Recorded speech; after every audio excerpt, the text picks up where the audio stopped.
Well, hey everybody, this is Don with the Vlog of Many Things, and with me tonight we have a couple of special guests. We have below me Roger from Central New York Con. Hey, Hi, everybody. Roger. How are you doing tonight? Good. How's it going today? Good. And at the very bottom is the infamous Old Man Grognard, Glenn. Hi, folks. Hi, Chad. To my right or my left, depending on your camera angle, is Steve. Mm-hmm. Hi, Steve. Speak, Steve. You're live. Speak. Steve.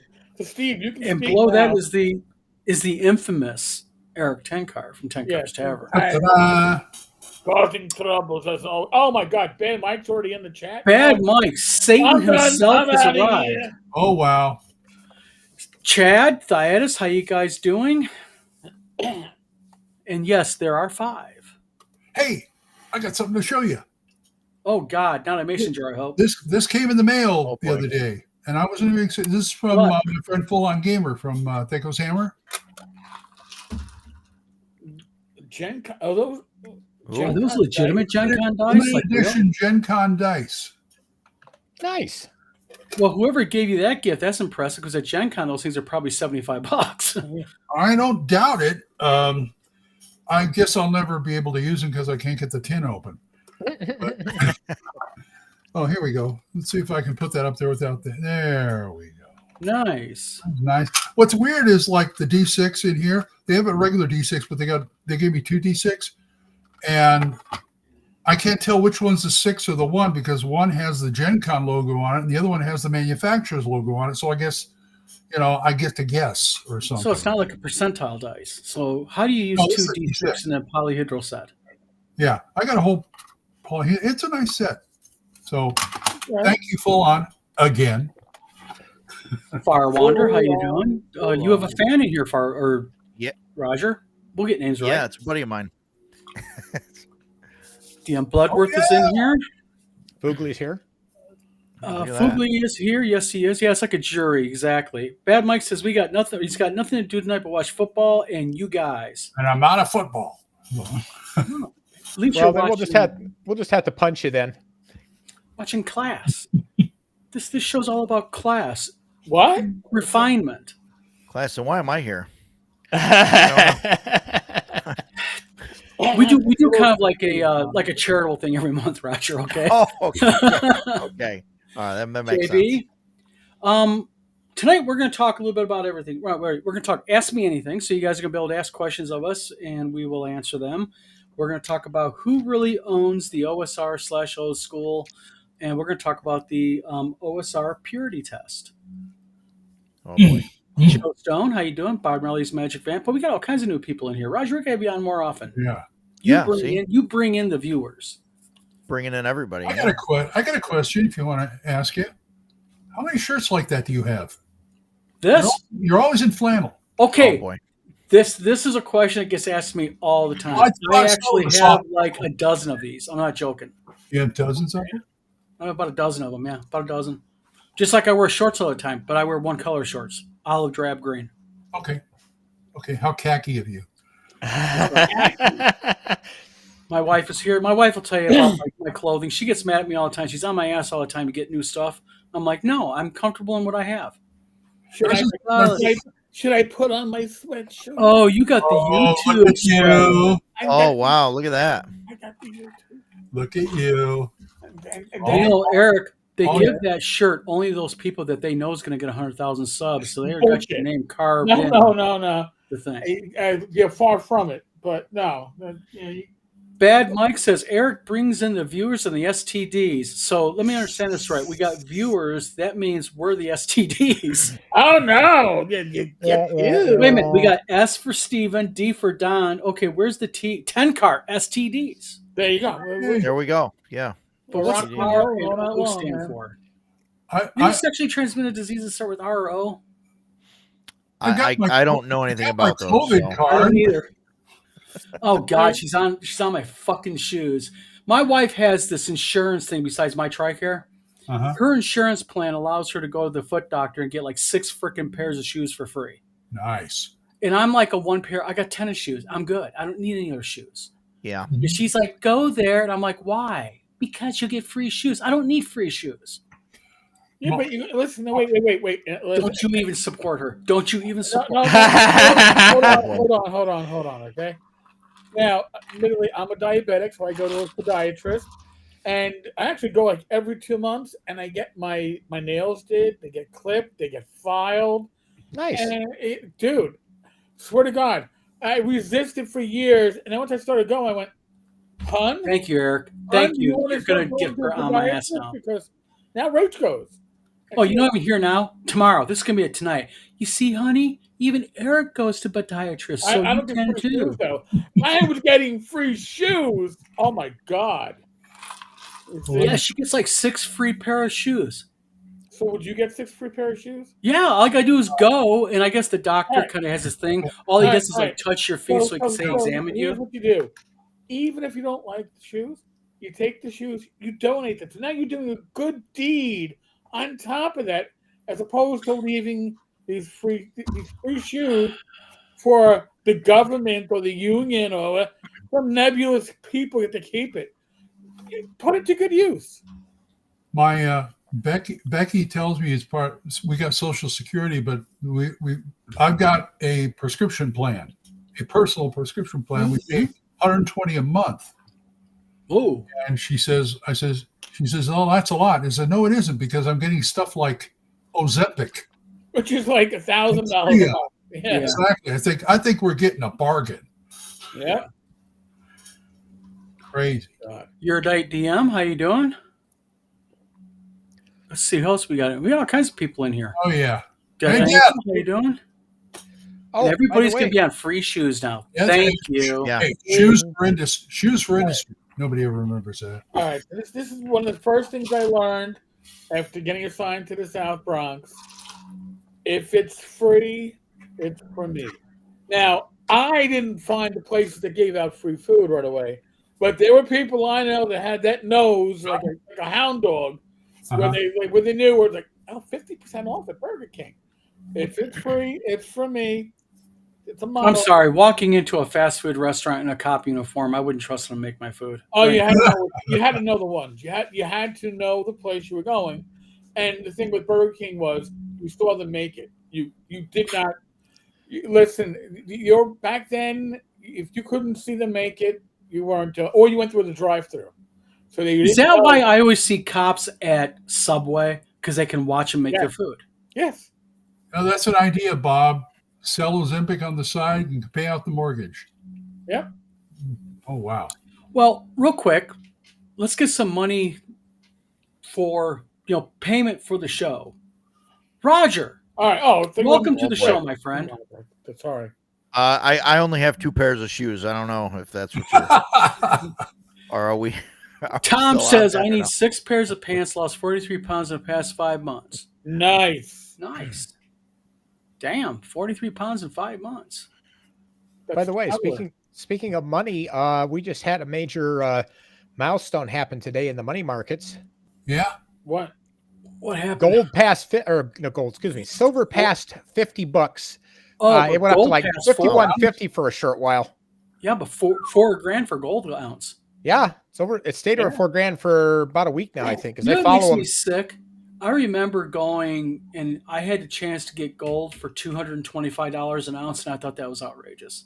Oh yeah. Oh I yeah, remember back then it Many, was. many years ago, yeah. Yeah, I remember it was $9.50 like 15 years ago or something like that. Yeah. You know, like I have a few gold coins, but not a lot. You know, it's like I'll get those 1/10 of an ounce ones. Oh, my God. Yeah. Well, Bad Mike. What do I got? Satan's on my mind. Roger. Yeah. You are running a convention here this coming up year. For those of people who do not know it, please tell us about Central New York. I wish I had a flyer with an arm's reach. I'm like a foot short though, but You're yeah, the organizer. You're supposed to know us by heart. yeah, Central New York RPG Con. It's coming up. It's going to be June, I believe it's 12th, 13th, and 14th, Friday, Saturday, Sunday, in 2026 in Utica, New York. This will be our second year. This year was our first year. This past June, it was a blast. We had just over 200 people show up. Eric was there. He seems to have had a wonderful time, enough so that he wants to come back next year. Yeah, no, I think it was great. We had a lot of old school gaming going on, and everybody having a good time. I have to ask, Yeah. someone who also ran a con for first year. Oh boy. What are some of the things that you did this past year? Talk about lessons learned. What are some things that you are like? Let me rephrase this. What are one or two, hell no, not again this year's? And what are some things you're going to do more of or add to this year to make the convention special? Well, my biggest issue is that, especially this past year, I really had problem letting go of like letting other people handle things completely, or even partially for that matter. And a lot of my group that helped me out, they've been hounding me to hey, let me do this. We could do this, and I've always got to kind of oversee everything, and and so for next year, I'm kind of starting to loosen up and like hand out things and say, hey, you handle this, you handle this. And I'm definitely getting better at that, because it was, even though it was a small convention, I'm sure Don, like it's a lot, it takes a toll, Right. Well, and speaking of that real quick, I'm going to tell you something. As someone like you, we both got our cherries popped on the convention circuit this past year. Okay. Wow. Really? Wow. And I mean, when I say wow, me and my wife did this, and thank you, Scott Mulder. There he is, Scott Mulder. That man right there was a flippin' lifesaver, and that guy deserves a round of applause, because he was right there. You name it, you didn't even have to ask. This guy was on top of it, and yeah, that's my biggest thing, Roger, is the idea of you're so vested in it. Not even if you took the financial part about it, you're emotionally vested in it. And yeah, I learned something valuable with WizardCon, and that was community, because like Scott showed up, and he just volunteered to be there. Eric, we had at the last minute, my auctioneer backed out. Eric stepped right in. Yep. And real quick, self plug on my con. We have someone running our auction this year who everybody knows. Jim Kitchen's coming. Okay. Yep, Jim Kitchen. For those of you who don't know, Jim Kitchen, Eric can probably fill in better, but Jim Kitchen has handled the Gen Con auctions, Gary Con auctions. This guy, and I had the pleasure of talking with Jim on the phone a few days ago. Talk about a man who just is enthused and knows his shit when it comes to auctions and conventions. Could not be happier. Roger, if you can get that man to help you with your convention, highly, highly recommend it. This Jim is a hell of a nice guy. But so letting go is one. What's another valuable lesson that you learned from people thinking about doing their cons? Oh boy, I'm on the spot now. Things that I learned, maybe these are things that we did right, but I think that they're very important for first year conventions, is access to food like that. Yes. I think is very important. Now we lucked out at CNY, and I talked to the hotel, and they have a restaurant on site, and they basically opened up special for us on Saturday and Sunday for lunch and whatnot. And they were actually running out menus and orders, taking orders to the game tables and bringing them out and everything else. And it was absolutely fantastic. And, I think that's important. I've been to a handful of conventions that have, you got to go a quarter mile or something, to get food. Right. You got to drive to a restaurant, or or call Uber Eats or Grub or whatever. Better. And that's just a pain. You really need to have, good food available, on site. I think that's important. Mhm. Yeah. Well, Tom, or excuse me, not Tom, excuse me. We had the same issue with the hotel that we're moving to. They're not open on Fridays and Saturdays. They're a restaurant or bar, and they agreed to stay on. And for Kim George, if you're watching, and or Joe Block, they posed a question on Facebook today about, because it's staying open until 11. They were like, "Why not later?" I actually reached out to the hotel. They did call me back today. They're going to stay open until 1 a.m. for us on That's Friday and Saturday. awesome. The bar, not the restaurant. No, the bar. no, Bummer. The bar at CNY told me that they would stay open as long as they had business, Yeah. coming in. That's the way to do And it. Yeah. It was strange at CNY, and I don't know, I don't know if you ran into this at all, Don, but at CNY apparently, and I didn't realize this even living, 5 minutes from the hotel.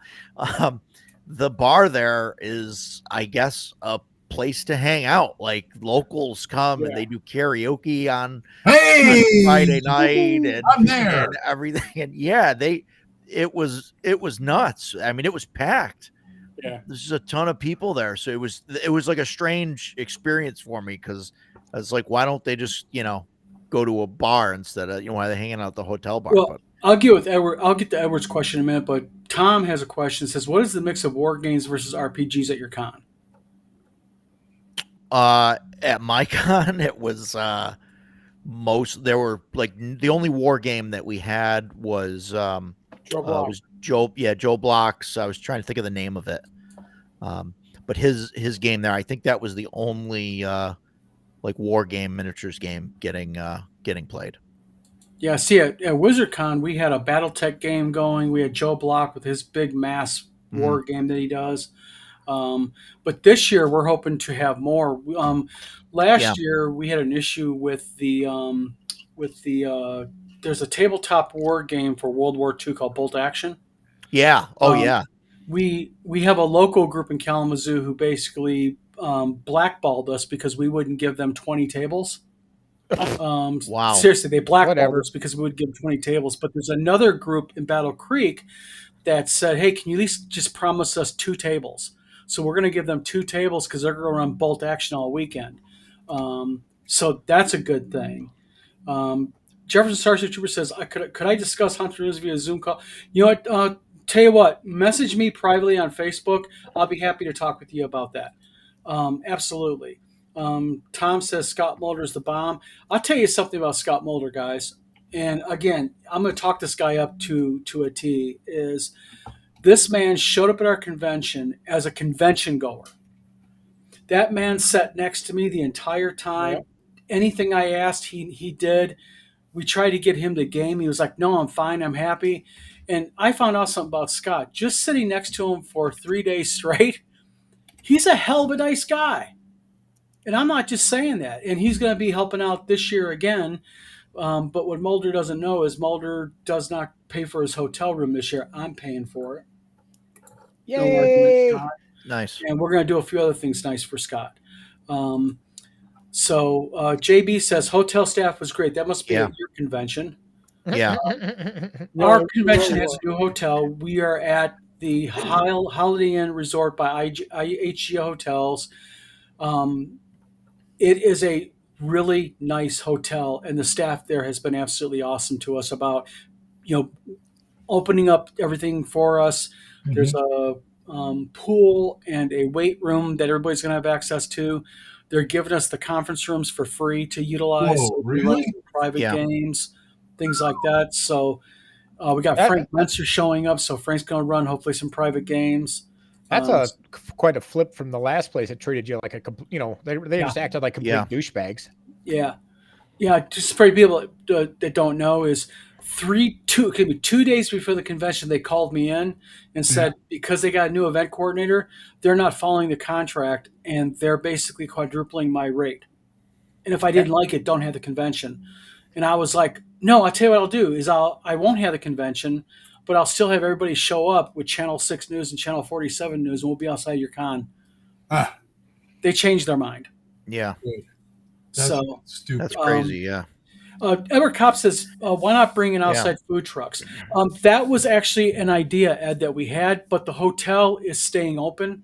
They got a really nice restaurant, and Jim Kitchen gave me some really good advice. He said, you don't want a massive menu for a restaurant at a convention. You actually want it kind of condensed, Right. Yes. to keep it simple, because like Eric just said, it allows them to get the food out quicker. Plus, they can control and not run out of food that way. They know Yes. what to expect. Mhm. So, we thought about it, but also in Battle Creek area, there's not a lot of food trucks. I mean, there's OT's barbecue joint, which I could probably still get him if people like barbecue. People But- always like barbecue, but here's the thing with food trucks, and Mike can probably tell you this: food trucks can flake out on you. Mhm. And we've had some good ones at North Texas, Yes, we have. but we've also had ones that just didn't show at North Texas. So if they get a better deal between now and the time of the con, they go where the money is. Mhm. Yeah. That's just Yeah. really how it works. And keep in mind, the nice thing about WizardCon this year is Eric and Steve were there at the last one. The last one, the vendors were off in the corner, off in a different room. This year, we're not only having them in the game room, but right outside the game room is our main vendor area. So you have to go through the vendor area to get to the game room. Nice. Mhm. So, which is a good positive thing for vendors. And then Bad Mike says bars really need to be open late night at game cons. Agreed, Bad Mike, Yeah. 100%. So our convention is 1 a.m. on Friday and Saturday. So plenty of time to Get imbibe if you wish. Yeah, I don't know how late the bar was open at CNY, but on Friday and Saturday night, but I'd imagine it had to be 1, 2 o'clock in the morning. And they did They were business, going didn't for a they? while. Yeah, they did a ton of business. They did just the lunch that they opened up for us specifically on Saturday and Sunday. They did really well. Well, and that was the problem with our convention. They promised us a menu. We had a menu and we advertised it. And then when the convention day showed up, they had a menu. What was it, Eric? 3 things on the menu? And if that, and listen, I'm going to say this: the bar staff itself, they were very good. They were very, they were Yes. understaffed, but they were attentive and they were very into the gaming. Yeah. But, you know, but Yeah, it was the management that was the problem. Yeah, it was the management that needed to get a little tune-up. Yep. in the back parking lot. Mhm. Just It's just a shame because what they don't realize is, and I think when we originally signed up with the place in Kalamazoo, the guy who was the event coordinator was an old D&D gamer. He knew who Tim Kask was and Frank and all these people. right. And the new guy didn't even know what D&D was. He never even heard of Dungeons and Dragons. What? And the bar or the hotel general manager literally told me flat off that if I would have known that this was a game convention, you would have never got a contract out of me. Why? Dun dun dun. What? He hated D&D. He literally cited to me because I asked him. I said, "What is your problem with D&D?" And he goes, "I don't need a freak show at my hotel." Oh, he thought everybody was. And I was like, furry. "What do you think?" Wow. Well, I asked him. I said, "What do you think happens here?" Let me guess. You were one of those parents that burned D&D books during the Satanic Panic, and he goes, "Well, Dungeons and Dragons is not the most Christian-like game." So I was like, The hell with him. bingo, yeah. So we ended up having it. I think it went pretty good for my first convention. I'm happy for it. Eric, you were there as an outsider, so were you, Steve. Eric, you're an experienced convention goer. I will not take offense at this. How do you rate the first WizardCon? No joke. I won't be mad. On a scale of 4 to 5. Yeah. On a scale of 1 to 5, I would give it a 4. Good. And that's because you had one hand tied behind your back by the event itself. Yeah. And you had a certain unknown individual who registered to run games who didn't exist. Yeah, exactly. I Yeah, we had someone- wonder how that happened. I have no Voldemort. Excuse me. I have no clue. Somebody that may be the hemorrhoid reward on the industry. Total Con. Those ladies selling God. cupcakes at Total Con for what? $4 a piece?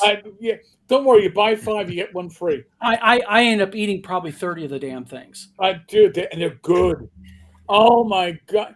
I don't know. Listen, they could be baking them in their freaking like studio. Well, my wife is No making idea. caramel popcorn this year. It was in the special guest bags. So at least that's going.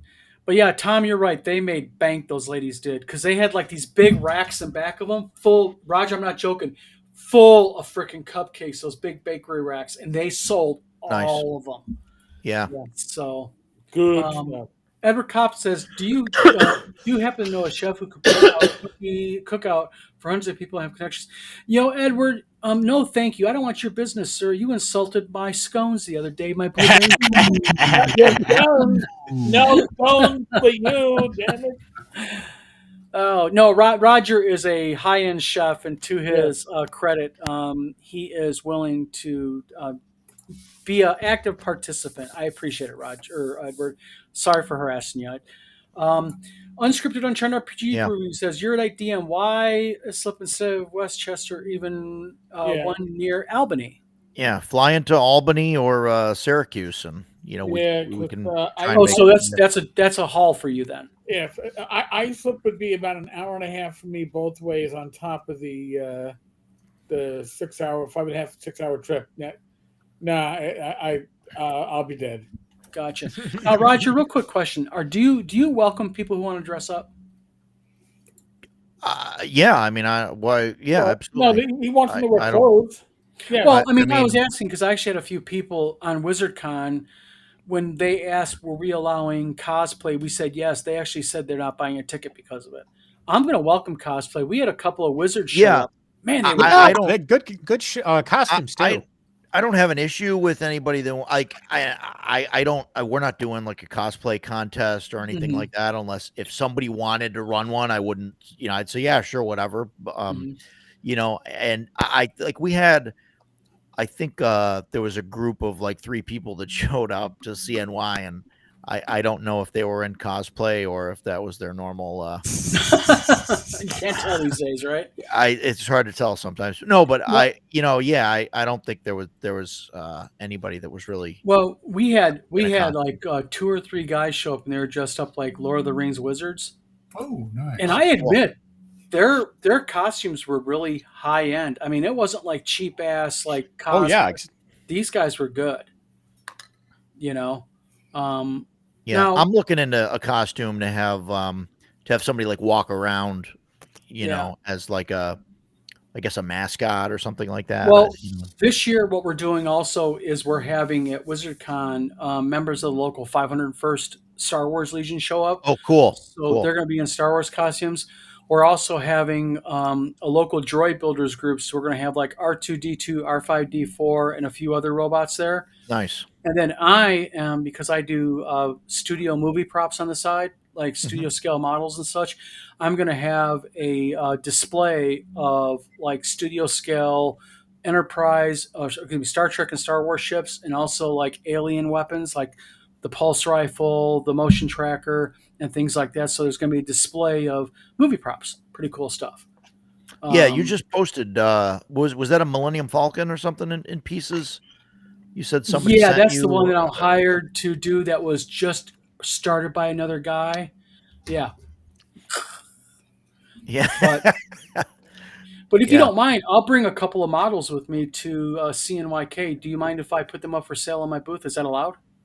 Yeah, absolutely. You sell whatever you want. I don't. They're movie prop. Okay, they're cool stuff. They'll get attention from people. People like them. Books, models, mason jars, whatever you want to. Hey, we'll get some mason jars there.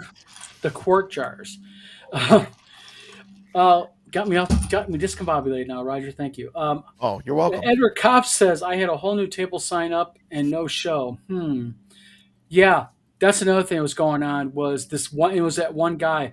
It was a couple of people who were signing up and they didn't show up. I think it was one individual. But with the new website, in order to sign up for a game and put a game on, you have to have a ticket.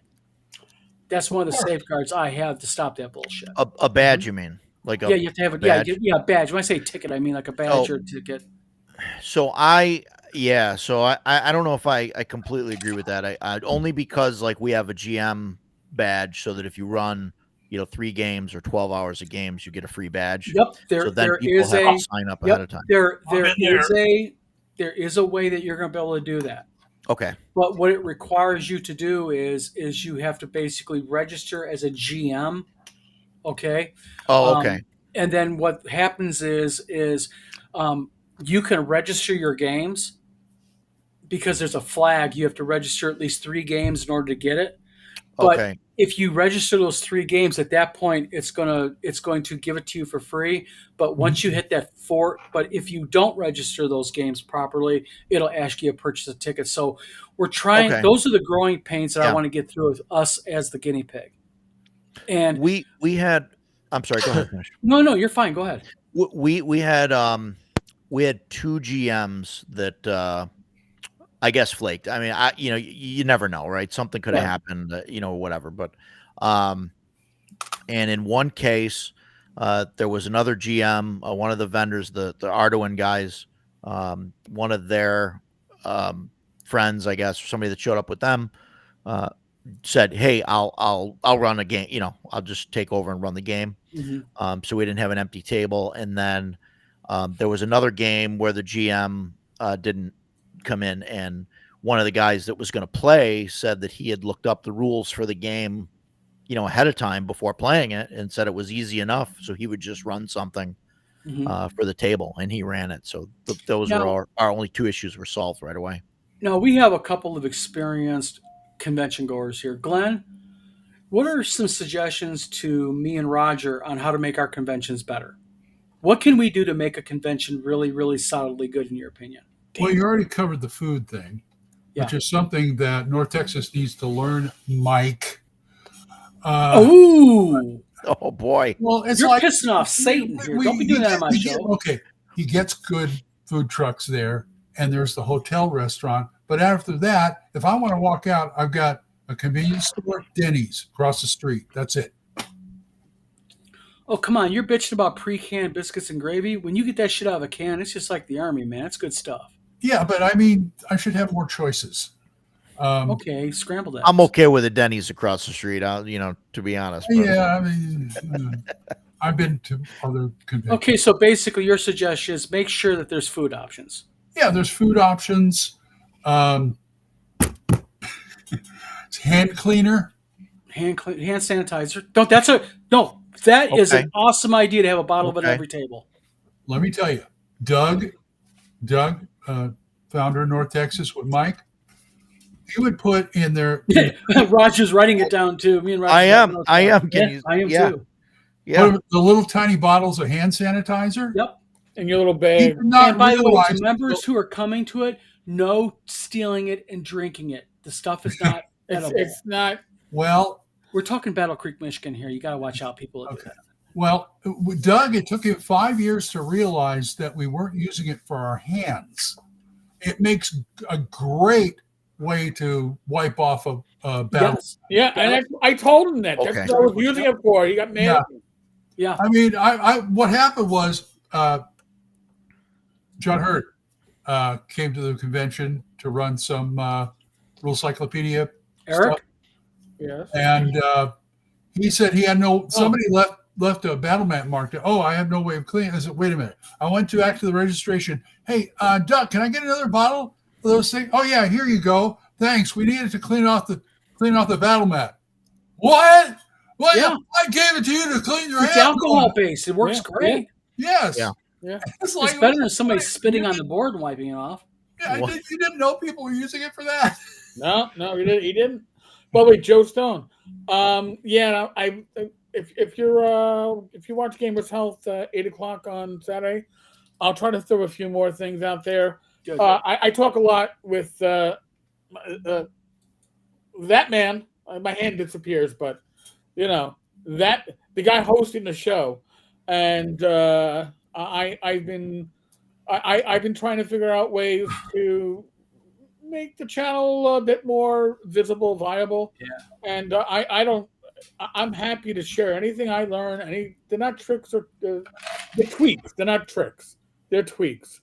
And I'm happy to share the tweaks. I'm not going to, but come on Saturday night, 8 p.m. Remind me. I've got more tips for like people who come rather than the people who put it on. Yeah. Yeah, but Well, Eric, real yeah. quick, same question to you. What are, and we'll go back to Glenn here. We'll kind of bounce back and forth for a moment. Right. What are some ideas, Eric? An idea that you think that me and Roger can do, or anybody else out there wanting to do the insane of putting on your game convention? What can we do to make a convention better? All right. So, and I think I've mentioned. I think we actually mentioned this at the last con, at first BlizzardCon. I think there should be the emergency GM package. Have a game like EZD6 or Sword of Wizardry Light or something that if a DM flakes, you can have somebody pick it up and go, listen, we can be up and ready in 10 minutes. I just need to get myself settled. That way, it might not be what they expected. It gives them a plan B. It's like the morning after plan. You don't want it unless you may need it. Well, you know what?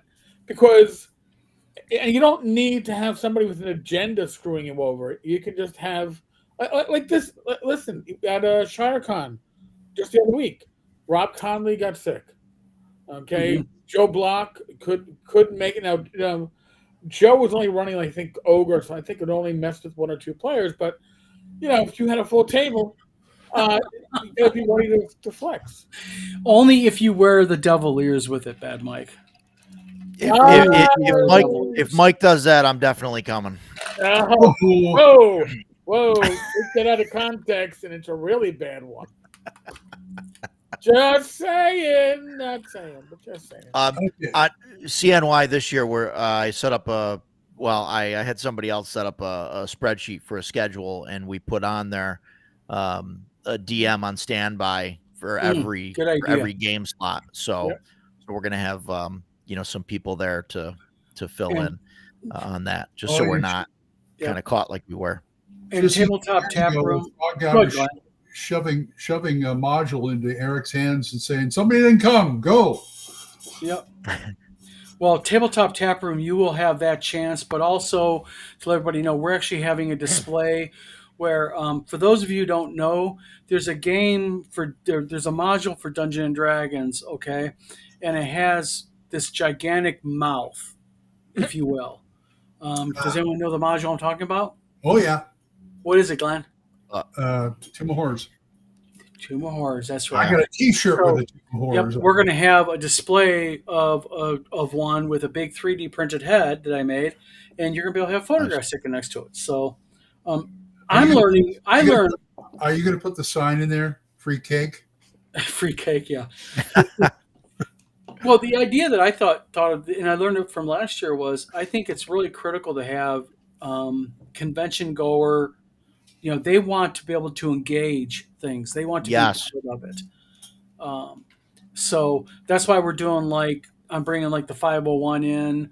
We're having things like the Tomb of Horrors head. It's nothing big, but you'll be able to have your photo taken with it, and that gets people talking and meshing at the place. With the studio scale models and the movie props on display, people show up and they want photos taken with it, and they want to talk and do. And that gets because it's in the main vendor area, that gets people looking at other vendors. So it brings people out of the gaming room into the vendor hall where we want to get more people engaged and such.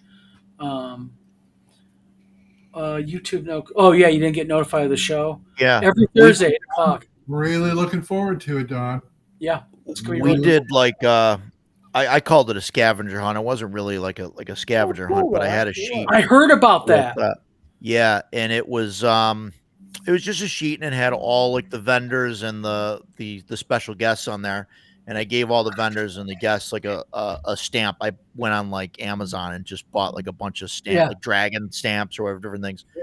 And then basically there was a list of things that they had to find, right? So one of them was a wizard hiding in a tower, and Thunderstruck Gaming had like a little wizard miniature that was like hiding in one of his 3D printed towers.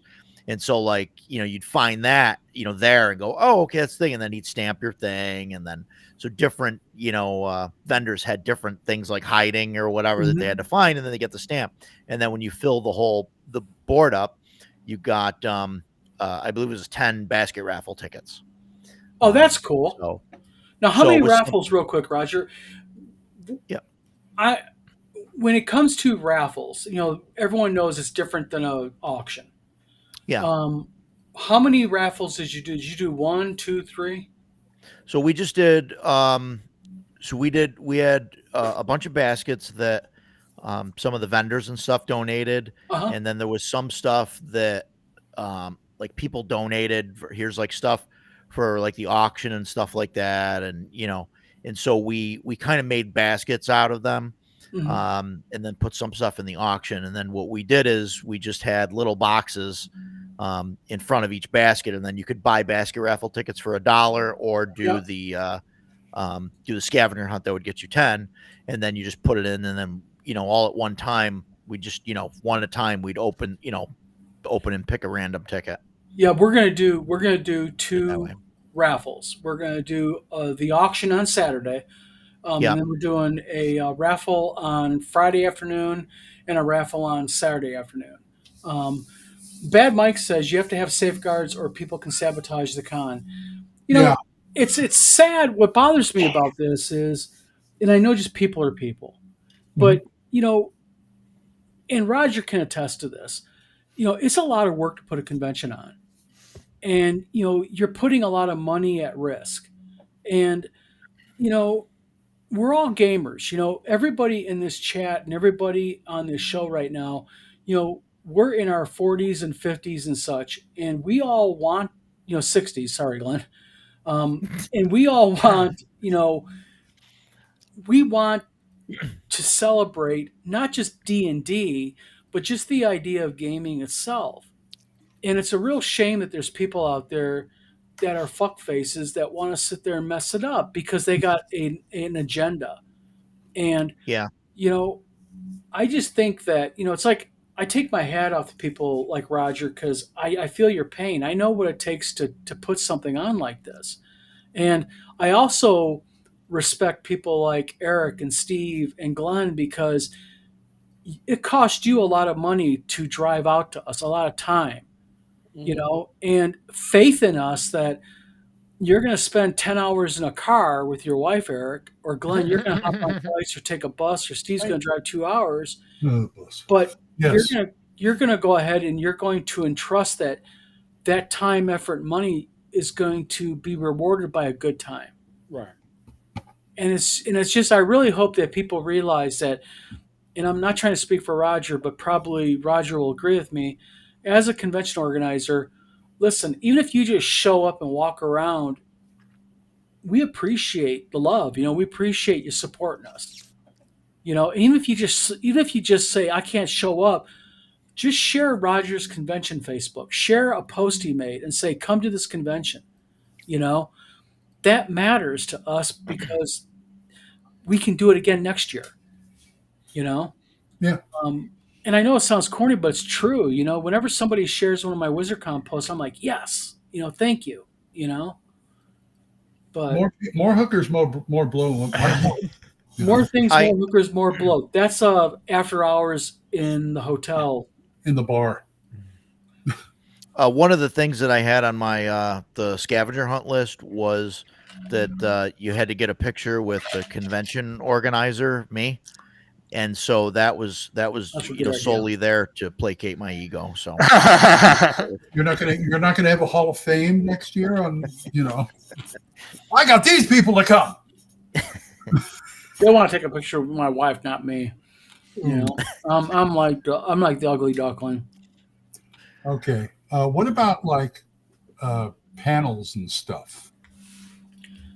Roger, I'll let you start off. Go ahead. We were very light on panels. We just did. There was one panel that somebody signed up to do, and I think it was designing game worlds. And I don't know how that panel went. I wasn't there for it.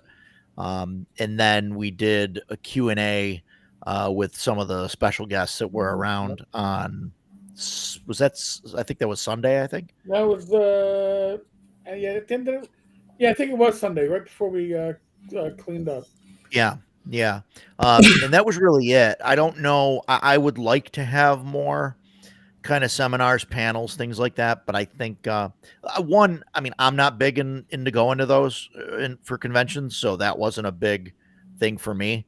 But I think you need a larger convention. I think to have more of those. To really have a panel, I think you need a bigger convention because even at Yeah. TotalCon, go ahead, Eric. Well, at TotalCon, we had a seminar that nobody showed up to. Yeah, Actually, even my co-host didn't show up to it. So, I mean, that tells you how important that one was. But at North Texas, they are hit or miss. And that's a convention with 500 people.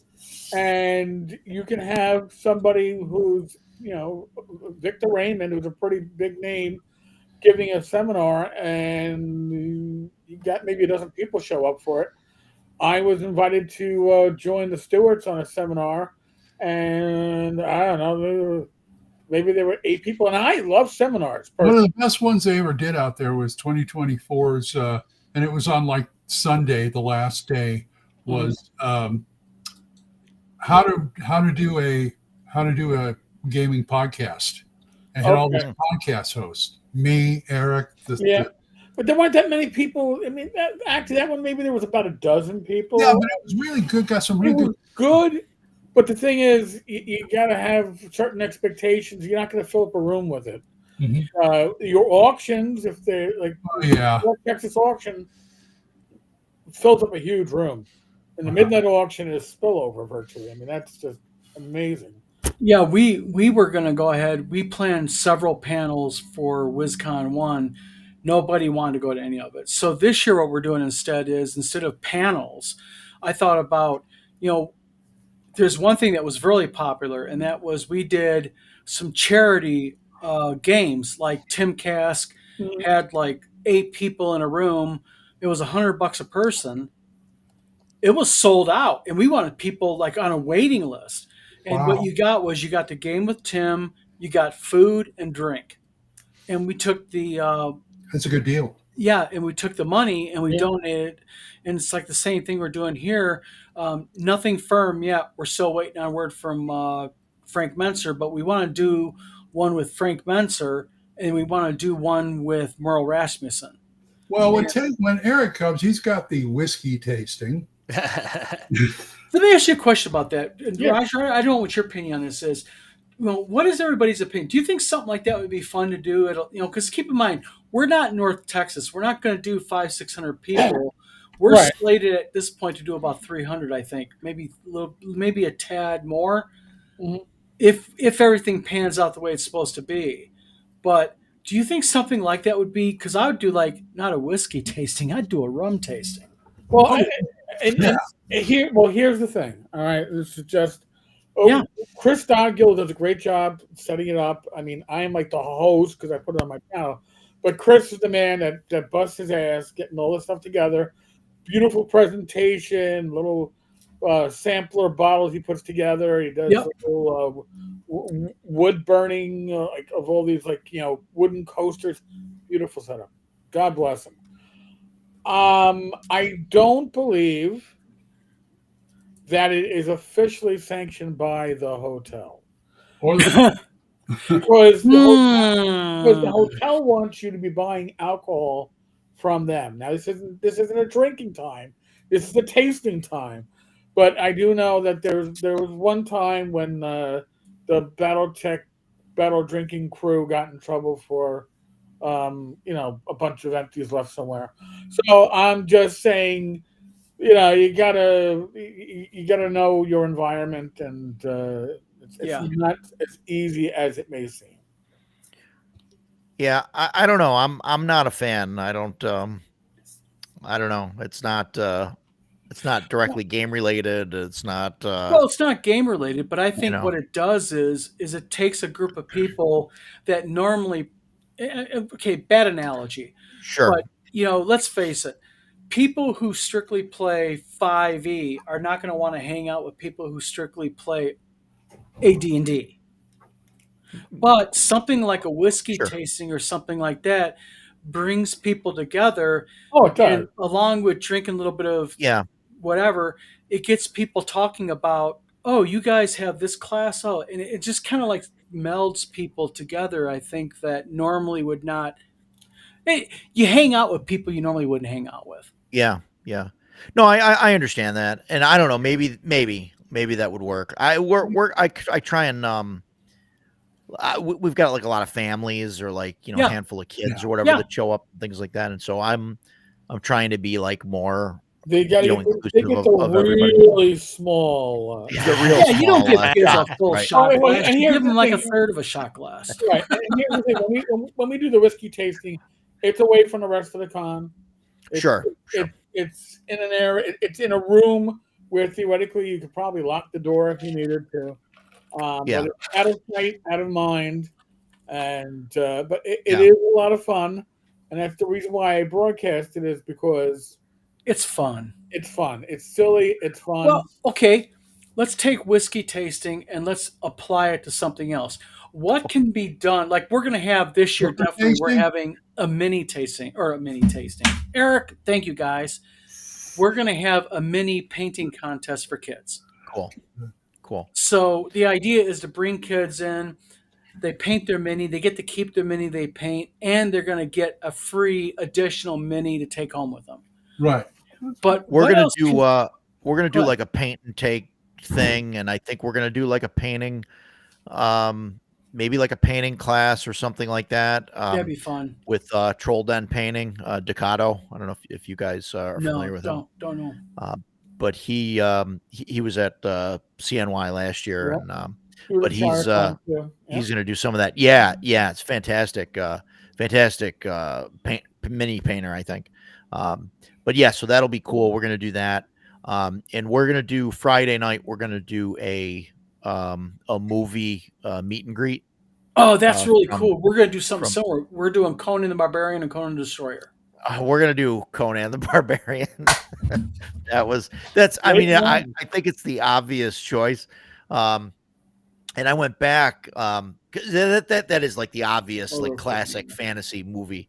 And we're gonna have a popcorn machine and give out that's free cool. popcorn and stuff.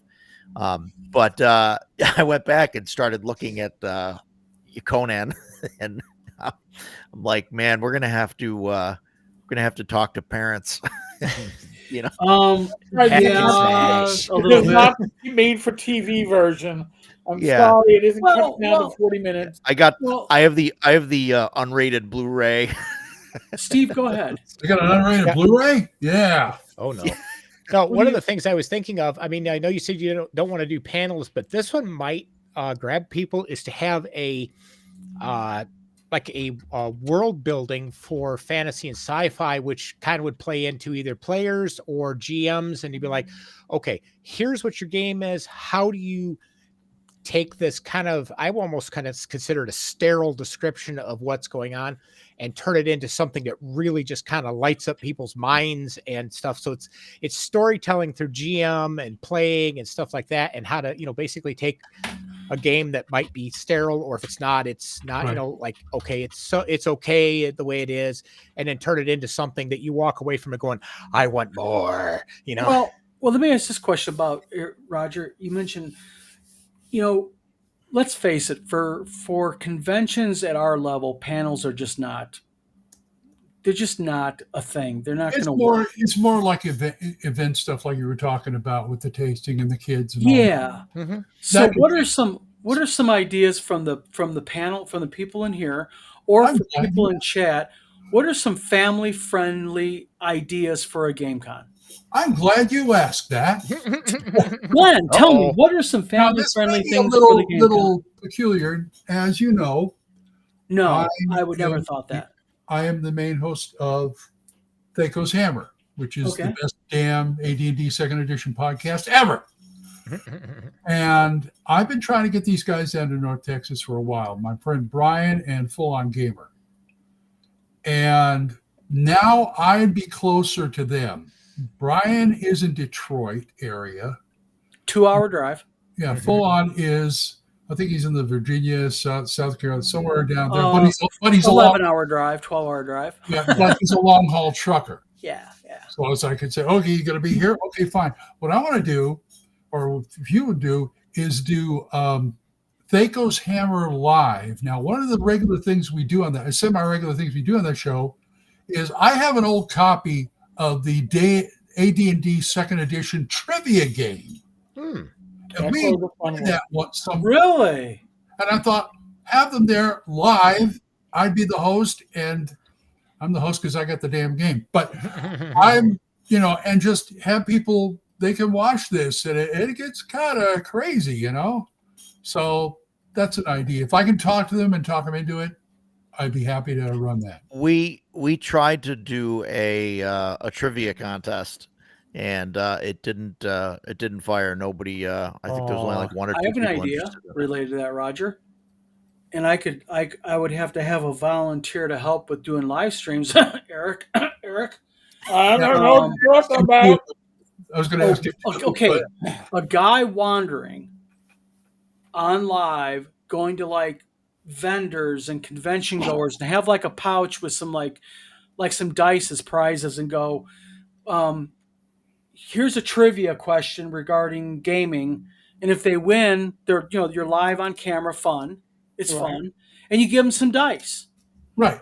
Oh, that works. And That real could quick, be so I can cool, answer yeah. this question, Jefferson Starship says, has Haunted Ruins ever been played at WizardCon? Last year was our first convention. No, but I am playing it this coming up year at WizardCon and CNYK. So there's the answer. You have your answer. You have your answer. Tabletop Taproom says, Tammy says bad Mike. I'm going to say bad Mike, not bad Mike. Bad Mike cosplaying Taylor Swift. Number one reason not to go, it's Halloween. Oh, come on. Him wearing his devil ears with the sparkly outfit. I think Bad Mike would rock it. Eric, Steve, Just want to invite are Kelsey. you aware that you go, Mm-hmm.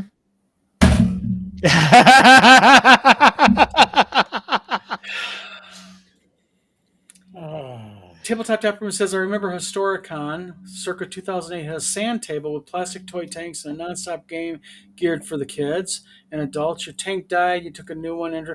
The thing is I think it's important. I want to actually involve in WizardCon kids a little bit more this year. We didn't really have nothing for WizardCon 1. So, ideas, anyone? No, not a sand table. It's like glitter, Tom. Bad idea. Tim or Steve knows about glitter and Christmas at Two Moon Press, don't you, Steve? Edward Kopp says, so is the website up now so I can start pimping to all my Battle Creek hometown friends? One of the guys is the owner of Catastrophe Games. He's a board game guy. It is going live. I'm hoping for tomorrow. I'm just trying. Me and Steve talked about beforehand. We're just doing the final connections for people when they sign up. It sends out the emails properly. So we're going to be doing that tomorrow. So by this time tomorrow night, hopefully we're going to have a live website finally. So I have involved the big guns here. Oh yeah. By the way, if I can get full on gamer down there for that thing, I know he'll stick around to run BattleTech. I know it. I'd love to have BattleTech at WizardCon. Tabletop Taproom says people left, people joined. It was kind of cool because it went on for hours in horse time. Yeah, they got 5,000 to 6,000. God, could you imagine, Roger, a convention that big? No, and you know what, you mentioned that, and originally, we talked about the convention growing to capping out somewhere around 500 to 600 people was where I'd like to be in. Just me. In 3 or 4 years' time or whatever. Yeah. But considering how good everything was, obviously it's only first year, so we'll have to see what happens, next year. But considering how fantastic everything went with the hotel staff and the hotel and the place, I think that maybe that hotel would cap out at somewhere around 350. I mean, 400 would probably be pushing it at that hotel. And originally I was thinking, if we get there, we just go to a different hotel or a different site.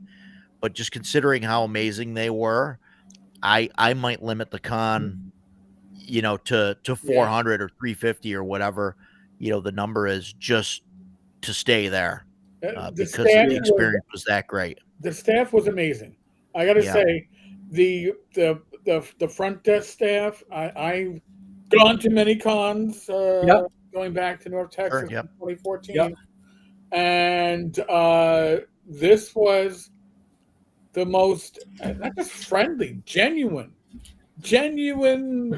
atmosphere of welcoming. Like you're coming almost into like somebody's Airbnb or bed and breakfast kind of attitude, even though they were hotel staff. And by the way, the best free hotel internet of any. I'm bleeping out curse words of any hotel I've been at, and I paid for it at hotels that sucked. This hotel had amazing, better than my home internet. Well, I may have to compete with Roger this year on this because the Holiday Inn IHG has fiber optic. Uh-oh. Okay. Oh boy. All right, but I'm just saying, whatever they had. So you can run Pornhub Yeah. like nonstop. All right, I'm just saying. Listen. I have Verizon files here in New York, and I'm connecting wireless, and I'm like 250 up, like 150 down. What the heck? Where the hell am I? I'm used to being in a hotel. It's like, well, if you're willing to pay $15 a day, Yeah. you may get usable internet. Mhm. And I'm always like, I'll just stick my phone on the window and use it as a hotspot. Well, Tabletop Taproom asks for local distilleries.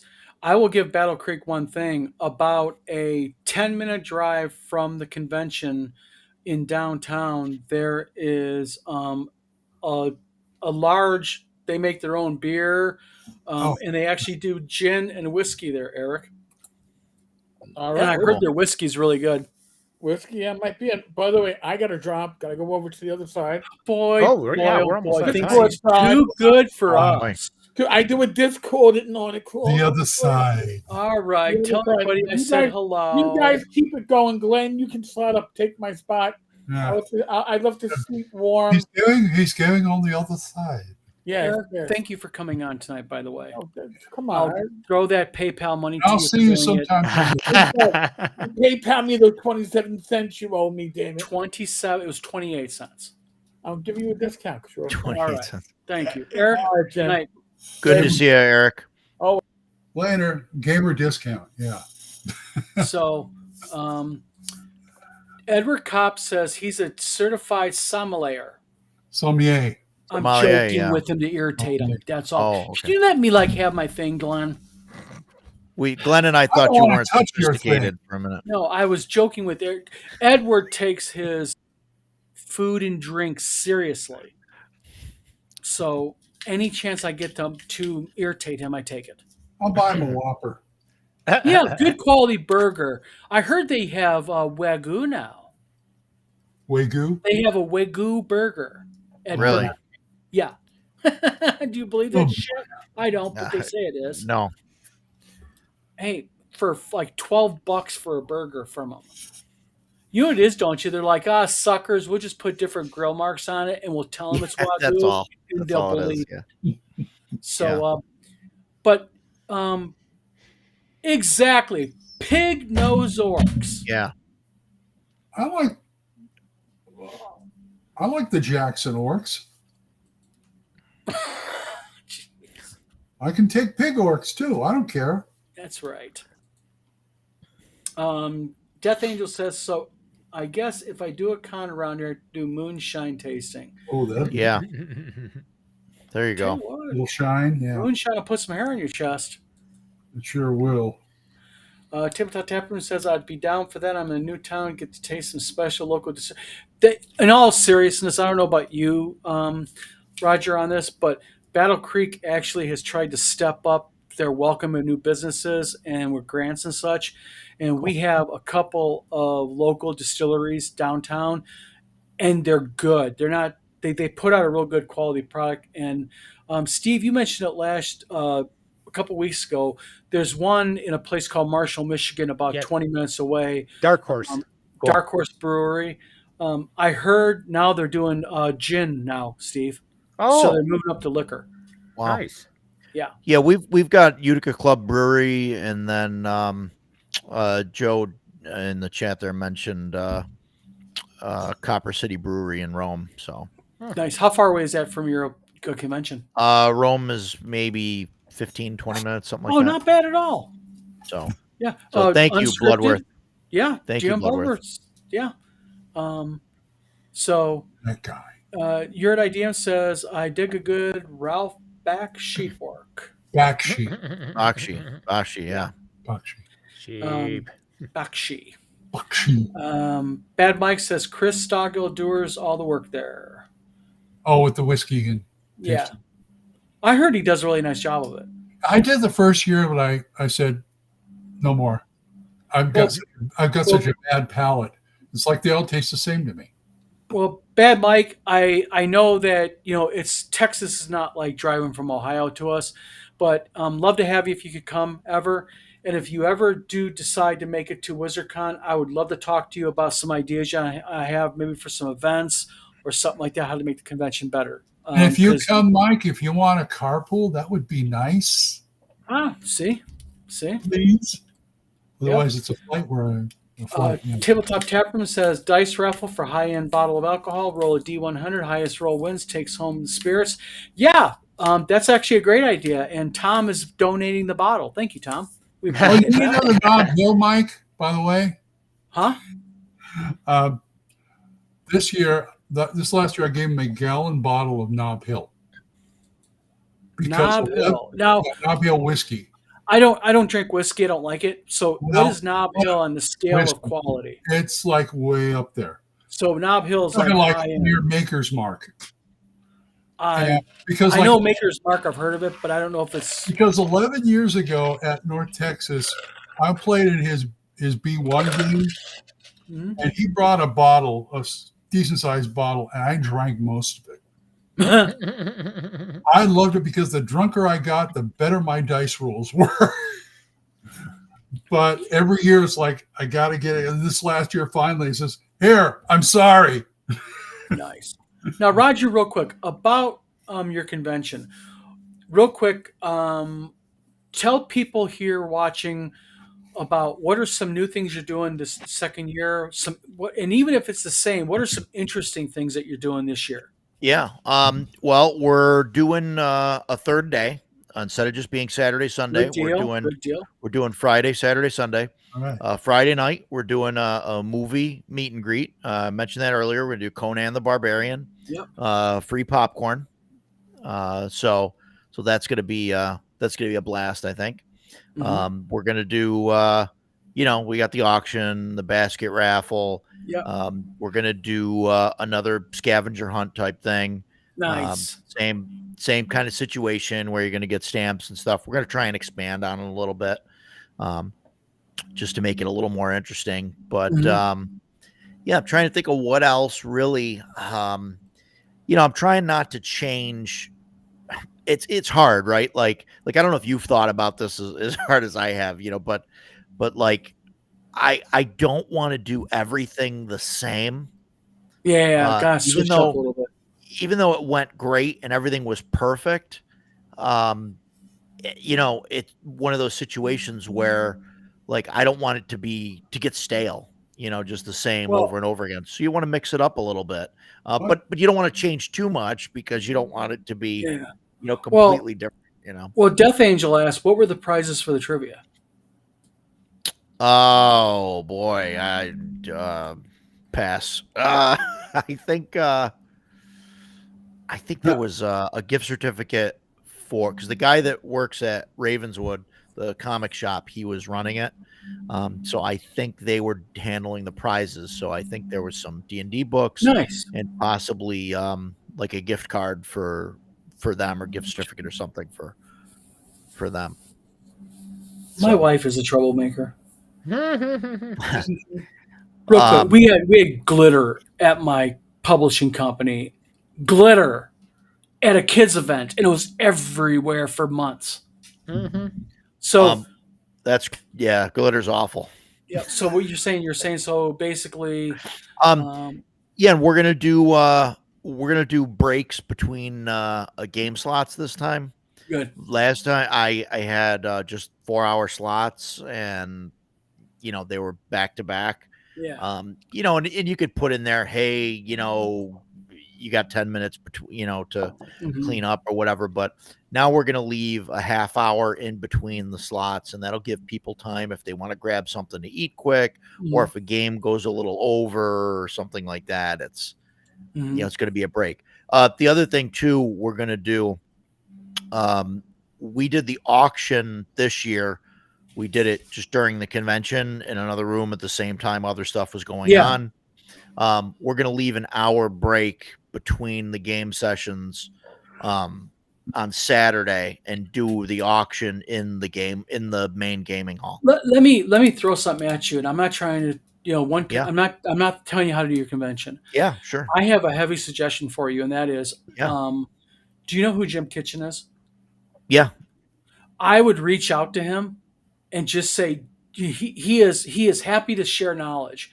Is just kind of ask him some advice on how to do that, because I thought I knew a good way of doing it, and within 5 minutes of talking to him on the phone, I really figured out that I actually had the most horrible fucking idea you could understand when it comes to doing a convention auction. And he just really helped me a ton. So my suggestion is, just as one convention organizer to another, Sure. message Jim and just say, hey, what is your advice on something? Because his advice is just so experience backed, but his intentions are 100% to make Sure. you successful at it. And real Cool. quick, Death Angel Shadow says Dragon Derby should be out by then. Real quick, Dragon Derby is a board game put out by Gaxland, Heidi Gygax and Eric Gygax Garland. They are coming to WizardCon this year. And yes, Dragon Derby will be a part of it. They rocked it too, man. They were playing their demo game. They were busy throughout the entire con with it. Wow. Crazy, crazy, crazy. And by the way, Heidi and Eric are really awesome people. We had a young gamer, a young lady who had her own game she created, and she was so proud of it. And Heidi took time out of her schedule to sit down with her, and she gamed with her and helped her and talked her through it. It was really like a cheerleader for her. That girl was messaging me for weeks after WizardCon, still excited, going, "Oh, I'm doing this," and Heidi explained, and Heidi suggested this, and just Heidi and Eric are really nice people to have at your convention. Good. Roger, if you can get them, get them. They're great people to have at your con. Really nice people. Cool. Yeah. Trevor Star says Haunted Ruins is a charming ode to Caves of Chaos, quite charming. Actually, I never played Caves of Chaos, and I did not even have any inspiration to base it on that. Huh. So it's a world of gaming. Interesting. Death Really? Angel says Dragon Derby. You should never be out. you never played B2? No, never played B2. Never been- Wow. Yeah, surprising, I know. I mean, I like, yeah, because like I've ran it, I don't know how many times in different Yeah. campaigns, and have inserted Never it in played various B2. places, Yeah. and have played through it in one incarnation or another, Mhm. in different games and stuff. So Yep. for me it was that's like one of those things where it's always there, and It was not, it's I'm hard an to fathom. outlier. I'm an It's oddball. interesting. Yeah. Yep. But we've been sitting here real quick. We've been sitting here for a while, yapping. Yeah, we're playing. We're having fun. Yeah. Chad says my family and I stayed at the hotel a couple of weeks after CNY. The staff was great. First time at the con hotel. Let me Yeah. check it. Yeah, that's nice of them to do that, because a lot of hotels are strict on their check-in, check-out times. Coloring contest, kid level games. That's actually a really cool. Yeah. idea. I'm gonna write that down too. Yeah. That's the thing with us. What we want to do this year is we want to bring a lot of more kids into it, because I'm a firm believer is if we support the kids in gaming, get them off the frickin' phones and into the gaming and tabletop gaming and face to face. Yeah. They're our future, guys. I mean, here's where it's at. Long after I'm ashes and flushed down a toilet somewhere, these kids will be up gaming and running vlogs like this, running conventions, and hopefully one day we'll have some kids somewhere that'll go, I had this idea to run my con I'm doing now because of this guy named Roger or Don. Wouldn't that be cool? Yeah. You know? Yeah. I think that's already starting to happen. I've already gotten some messages and Excellent. some people talking to me and asking, basically, hey, I'm starting a convention. Do you have Yeah. any tips, ideas, and things like that? And I didn't realize I was, Yeah. a Well, Matthew person to Archibald talk asks, to, but- what con are we talking about here? Matthew, below me is Roger. He is the organizer for Central New York RPG Con. I am Don, and I am the organizer for WizardCon. Roger is based out of Utica, New York. Yep, that's correct. And WizardCon is out of Battle Creek, Michigan. So look us up on Facebook and online. We would happy to have you come to our conventions. You gotta watch that, Don. What's that? Sounded like you insulted him there. How did I? Said, blow me. Oh, sorry about that. You did that earlier, and I didn't want to say Under me on this video stream. My apologies. That's okay. Yeah. This is the danger of having a 4-panel. You know what we ought to do one night? We ought to have everybody on and just do something like what was that show? Hollywood Squares? Yeah. Yeah. That'd be really cool. Oh, yeah. God, am I aging myself? No, I think it's still around Is it? in one form or I mean, another. I'm Yeah. 57, so Well, Game Show Network reruns all the time. So gotcha. Tabletop Tapperman says nothing wrong with taking food seriously. Bacon is my false god. Amen. JB says Rome is not too far from CNY. Has the Copper City Brewery. If you like IPAs, they have a good selection. They brew themselves. My orcs wear sombreros. You're a 5e player, we can tell. Oh boy. sure, why not? Matt Saxon says howdy. Yeah, Matt, I found my got my flyers. ooh, put them Yes, for we the. do that. Here we go. That's really cool. You're doing like I do, and you have a theme like I that. did last year. Beck me. Look at that. Yeah. Nice, good work on those. I'm a Beck Me man. Yep, so am I. Nice work there. We're having the king of Beck me at our WizardCon. We're having Yeah. Frank Metzer. Yeah. Yeah, it's fantastic.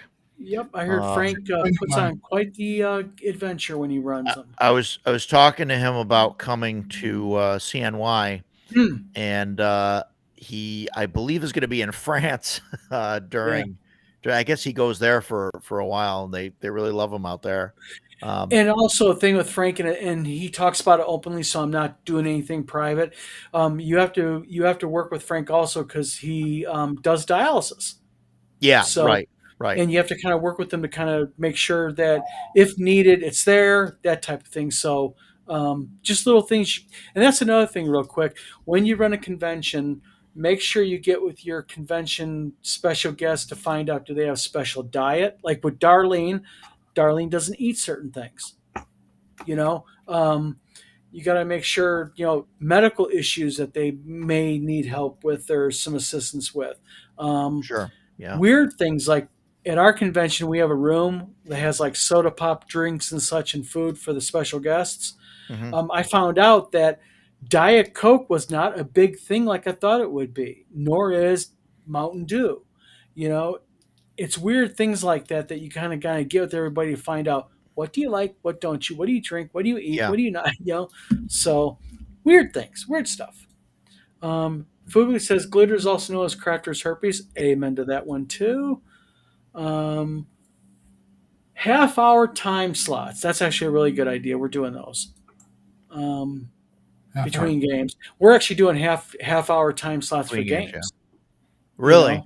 Yeah, we're Yeah, gonna so we're mine, gonna, I we're think- gonna offer them. I want 5.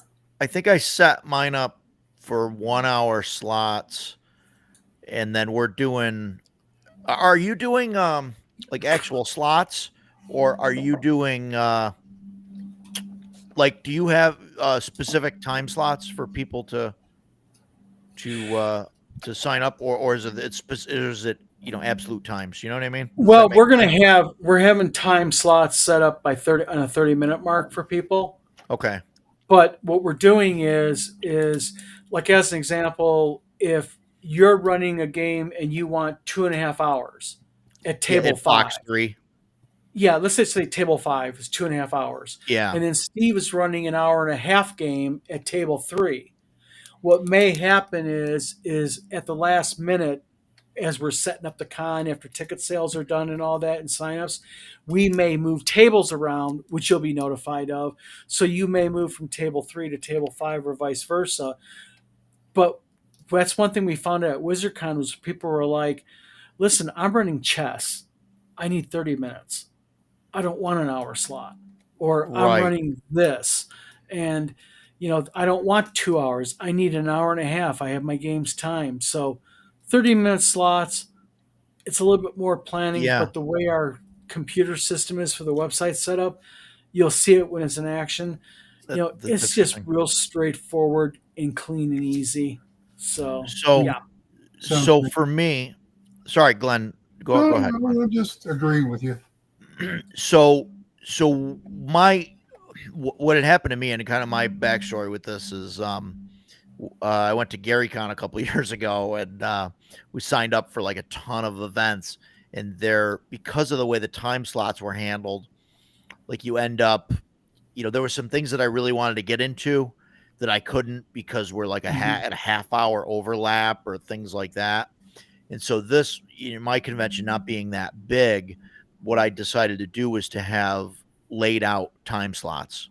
Yeah. So for example, for next year on Saturday, the time slots are 9 to 1, 1:30 to 5:30, and then 6:30 to 10:30. So those are the only game start times, is 9 a.m., 1:30, or 6:30. And because of like the number of people that we have and what, like, it seems to work better, where there's because you don't have that overlap. Mhm. And so that's why we did it that way. I understand what you're saying, though. If somebody wants to run like a game of chess, Yeah. something that takes a half hour, then there's kind of nothing else in that slot. So, Only Yeah. 5 hours. For but everything. that's what you do, Glenn? You run 5 Yeah, hours? because if I'm running like say Gangbusters, Yeah. first hour is character creation, then 4. Oh, okay. Yeah, because you would do like a full character creation thing I and don't all do that. pre-gens anymore. Yeah. Okay. Yeah, that's interesting. So if you were to ever come to CNY and do a 5-hour session, I'd have to specially make the events, Okay. which I But wouldn't Yeah. mind doing. I mean, that's fine, but I warn you, I don't always use all of the 5 hours. Yeah.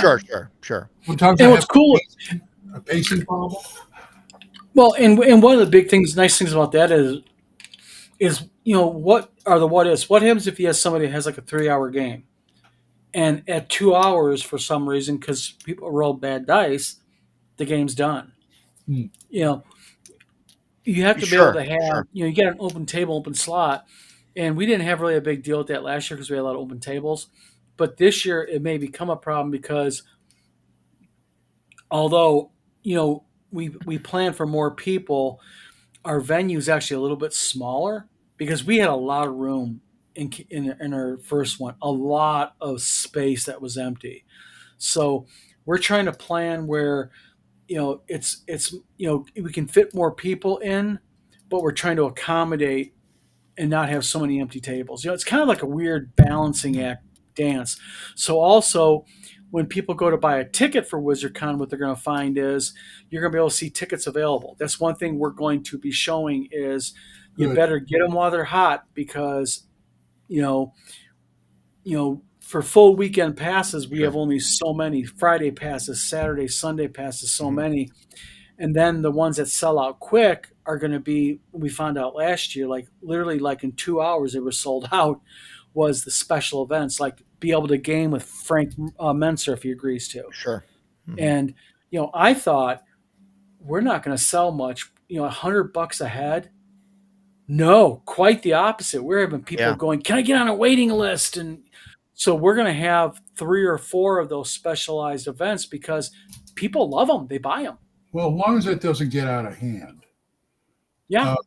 I'm flashing back to they run the Memorial D&D game every year at North Texas. North Texas. All the heavy hitters that showed up. There was Frank and Tim and Janelle, and and you'd pay. This all goes to charity. It's a charity game, Yeah. and so you'd pay to be in the game. And they even cut it down to, okay, you can pay $5 and play for 1 hour during the game. So it's a nice charity event, but I don't want to. I'm afraid. I'm thinking of like, shut up, Comic-Con. Where you want to get it, you want to talk to somebody or something, you have to stand in line and pay for it and all that kind of stuff. That's the thing I would avoid. But you guys are on the right track with that. I'm just Well, the idea is we have like as an example for this event, for where we're at in the size conference room, what's going to happen is besides the special guests running the game, we're going to have room for 8 people. Okay. And then for their $100, I'll just throw a number out there. It's, I don't know, for their money, they're going to be able to not only game with that person, they're going to get fed. We're going to have non-alcoholic libations there to drink. And then also they're going to get whatever adventure that person is running. They're going to get a specialized printing of it. Nice. So their own. So basically they can get like the special guests running it, signing it. They can get photographs with the person. So it's more of an intimate thing. Okay. And the reason why we're doing more of them this year is because the feedback we got from people that like did it with Tim last year were so positive. Like, it was so nice to be able to sit down with this guy, this legend, and one-on-one. And it was like half of it was not even gaming. It was just talking and shooting the shit with them, talking with them. And like, they were like, man, I didn't know that about Gary Gygax. Tim told us the story that him and Gary, and it was like, yeah, that's part of the magic of it. Oh yeah. Oh And yeah. That's what I want. I want people to be able to, and I know you're the same, is I want people to be able to come to the game convention and go, man, I met my idol, Yeah, sure. It was like with me, I met Darlene, man. I actually managed, Darlene gave me a hug, and just that and talking with her, Yeah. She's a nice I lady. grew up idolizing that woman. Oh yeah. Mind blown, Oh yeah. Her coloring book I bought for my granddaughters, and I showed a picture on Facebook, and she was thrilled. Yeah. That I said, here's what I got them for the convention. They love it, and they were standing there with her book. And the nice thing about small cons like me and Rogers is it's not like Gen Con. Mm-hmm. The special guests at our conventions are accessible. Yeah. Yes. You don't have to wait That's in what I'm line talking 6 hours with their handler. That's what I'm talking about right there.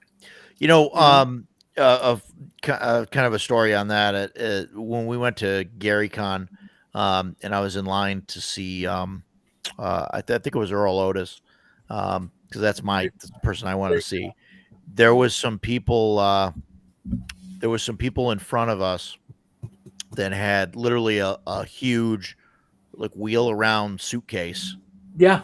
And they had opened it up on the floor, and inside were like a bunch of like USPS boxes, Postal Service boxes, priority mail boxes, and they've got them all labeled.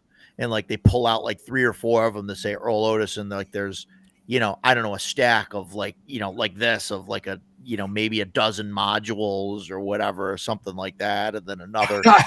Yeah, and they're like in line, and I was kind of so I kind of complained about it. I don't really have a filter or inhibitors. So I was kind of like, do you believe this shit? This is ridiculous, kind of being loud about it, because I think that is, It is. It's crazy.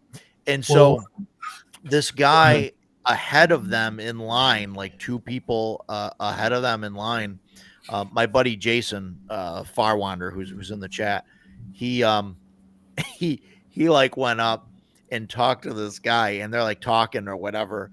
And then all of a sudden, this guy we just met, he like looks back at me and he goes, hey, Roger, yeah, it's good to see you. Yeah, come on up with us. And, basically just, we like skipped those guys. And yeah, we got up there and he was like, yeah, that's bullshit. I'm happy to let him. I am let guilty you of skip. that once. I'm guilty of that once. One of the Nice. North Texas, I brought a stack like so about of 2E hardbacks. And I got Steve Winter and Zeb Cook to sign every damn one of them. Yeah. Damn. Buying them drinks all night then. But I was about to say, You know yeah, what, what'd you Glenn? do to get it? Glenn, do you have those books still? I do. See, so and I was the same way with Earl Otis. I had like 6 things for him to sign. They were all, different. And I mean, these guys had 12 copies of the same thing, like 3 different things. We know what they're doing. They're selling them, Yeah. Yeah, Yeah. well, And so, when I went up to, Earl Otis, I got to meet him for the first time and, got a tear in my eye and everything. But he, I said, listen, there's a lot here I want you to sign. And I said, I'm not selling this stuff. This stuff's going to the grave with me, yeah. And he even said, I don't remember exactly what he said, but he's like, yeah, no, not like some people, and he like looks back at the guys with the Yeah. suitcase, and no, but that Well, was, and that's that what people was don't great. understand because I mentioned Darlene because Darlene, as a thank you to me and my wife, gave us the World of Greyhawk map, Yeah. a print of it, and she signed it and made a personalized note. That's Oh. hanging on the wall right over there. I'll never get rid of that. I It's spent the like- first. Oh, sorry. Go ahead. Go ahead. No, I won at TotalCon, and I don't know how the hell I won it out of all the people. I won a 1-of-1 large print from Jeff. Not D. Diesel. Was that Diesel? Yeah. Yeah, I won a 1-of-1 Yeah. print from him, signed, and it was like that's never going anywhere. And I actually had a very well-known collector on Facebook offer me $1,200 for it, and I was like, Wow. nope. Wow. It's a 1-of-1. There's only Yeah. one signed by him, and I got Yeah. photographs of him holding it and signing it, and with me with it. So the provenance in it, 10 years from now, nobody's going to be able to dispute it and say, "Oh, you made that yourself." I spent the first 4 years of North Texas just getting autographs. Yeah, I mean, I've got a Deities and Demigods up there. It's a first printing. I got signatures of about half the people who worked on it. Nice. Errol Otis signed my stuff too. And it was so funny. I brought that book, and he's a hell of a nice guy. I got to tell you. He is. Yeah. And I've never met him, but I heard he is. I said, "Can you sign this?" And he goes, "Oh!" And he grabs it, and he's like a kid, and it's like, "Oh yeah, the Cthulhu stuff. Okay, yeah," because he did all the pictures of that, and it's like, and he was just geeking out over the whole book. Oh yeah, I remember that. It was great. He was great. And I said, "You're my favorite artist who's ever drawn Great Cthulhu." And I said, "Why?" Because he looks like Cthulhu before coffee. He's like this. Nice. Great guy. What a great. Well, Tom asks, what if you give a free 1-day pass to kids at local schools, D&D club? We're actually doing that in the sense of my wife's school district, where she teaches at, has a heavy D&D club presence at all the school branches they do. We're actually reaching out to them, and we're going to offer free passes to the kids. Gets them in there Cool. and gets them, buying stuff from vendors and playing games and doing so. Nice. X gets a square. Kids under 12 are free. 12 and Really? under are free at WizardCon. But we also have a cap for Yeah. young.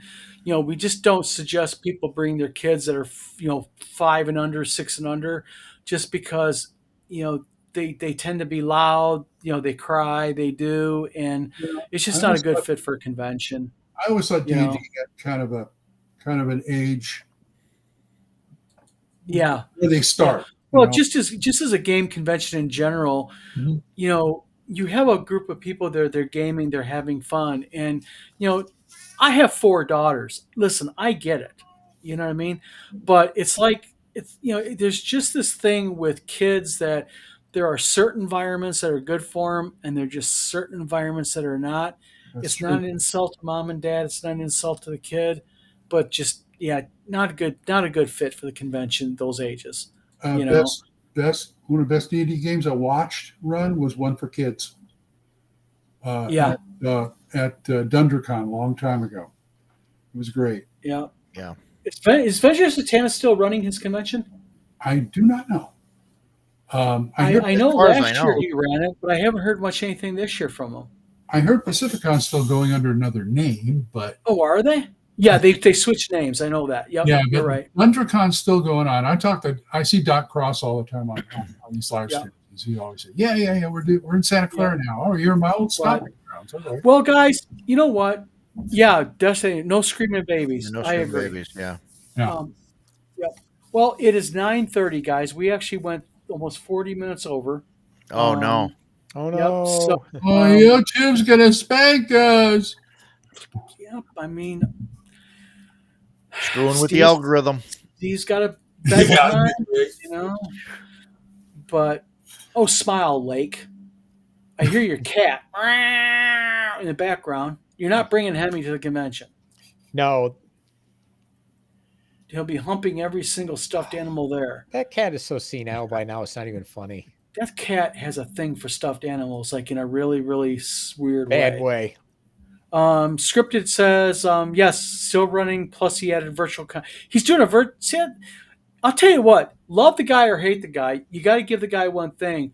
He's there for gaming. He loves gaming. He's creative, and he's running a con. I respect anyone who runs a con. Well, except Voldemort, who ran a real con, but that's a different story. But No. But gentlemen, again, thank you to everybody for coming on tonight. Roger, thank you very much. Yeah, happy to be here anytime. Yeah. Steve, Glenn, thank you. Eric, thank you wherever you're at. Everybody in the chat, Foogly, Unscripted, JB, everybody, Scott, everybody, thank you very much. Without you guys, we just don't have a show, and we never got to anything but talking conventions. But isn't that cool? Yeah. You know? So everybody go on Facebook. Roger, what is the search thing for your con for I get it right? CNY RPG Con, I think will take you there. CNY RPG CNY Con. RPG Con, I think Look for will take you there, and then And what are the dates?